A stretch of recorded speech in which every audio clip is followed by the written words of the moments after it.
principale raison de s'améliorer, c'est d'avoir un problème, de le résoudre. Et les méthodes de résolution de problèmes, ça s'apprend.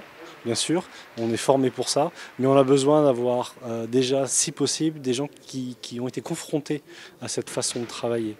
Donc les SI, ils ont ça dans leur cursus et c'est ce qui nous intéresse. L'IC au quotidien est toujours utile dans mon travail parce que ça permet de comprendre mieux les systèmes. La modélisation, lorsque les élèves vont utiliser la modélisation, ça leur permet justement d'avoir une meilleure connaissance, de développer, aller plus en profondeur dans l'apprentissage de certains concepts en mathématiques ou en physique. Et ça permet aussi de mieux comprendre en fait tout ce qui se passe, tout ce qui nous entoure. Alors les problématiques classiques, c'est les écarts entre un besoin exprimé auquel on doit répondre et la réalité de ce qu'on réalise. Donc typiquement aujourd'hui, dans le cadre des Olympiades et des projets, ils sont face à cette problématique-là. Ils ont à l'adresser puisqu'ils avaient un cahier des charges au départ, ils ont réalisé des choses et il y a un écart avec le cahier des charges. Et ça, dans l'entreprise, on l'a à l'adresser au quotidien.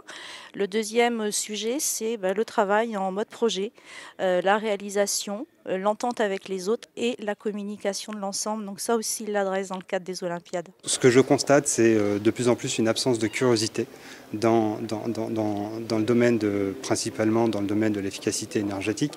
Et effectivement, les sciences de l'ingénierie cultivent ce sens de la curiosité, ce sens de la recherche, ce sens de l'innovation. Et c'est quelque chose que l'on recherche essentiellement dans des groupes comme les nôtres, de manière à s'affirmer comme des majeurs de l'énergie responsable. Aux ressources, donc aux embauches, bien sûr, qu'on voudrait faire de manière plus importante. Et malheureusement, c'est vrai, on se retrouve confronté donc à un manque de candidatures ou des profils peu adaptés ou en tout cas pas forcément avec de l'expérience, mais justement des jeunes diplômés sortis de ce type de cursus pourraient tout à fait convenir aux besoins qu'on a nous aujourd'hui dans notre groupe. Ouais. Eh bien, dans notre travail, ce qui est important, c'est qu'on est confronté à des projets techniques d'intégration en robotique notamment, où on a besoin d'avoir des gens qui soient très qualifiés, donc plutôt des ingénieurs, pour pouvoir accompagner les entreprises dans la recherche et le développement. En fait. Une partie de mon travail, c'est d'essayer d'identifier les sujets à côté desquels EDF ne doit pas passer.